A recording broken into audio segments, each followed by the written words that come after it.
سوال ہے جی کیا آدم علیہ السلام سے پہلے بھی انسان موجود تھے یا انسانوں کی ابتدا سیدنا آدم علیہ السلام سے ہوئی؟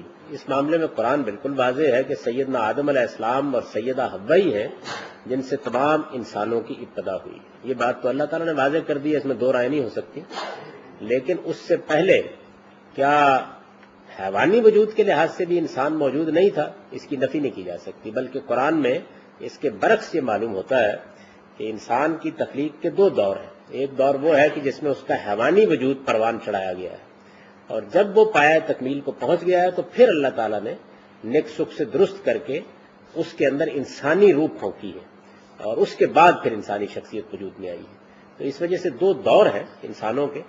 جو پہلا دور ہے وہ حیوانی وجود کا، اس میں انسان نہیں ہے بلکہ اس کے حیوانی وجود کا ارتقاء ہو رہا ہے اور مختلف مراحل سے گزر رہا ہے. سورہ سجدہ میں اس کو قرآن نے بیان کیا ہے کہ بدا خلق الانسان من طین ثم جعل نسلہ من سلالۃ من ماء مہین.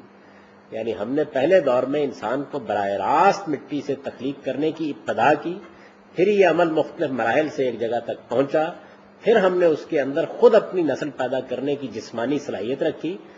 ثم سوّاہ فنفخ فیہ من روحہ، جب اس کا اس طرح تصفیہ ہو گیا پھر ہم نے اس کو انسانی روح دی اور پھر اس میں انسان کی شخصیت پیدا ہو گئی. تو یہ پوری تفصیل ہے جو قرآن نے بیان کر.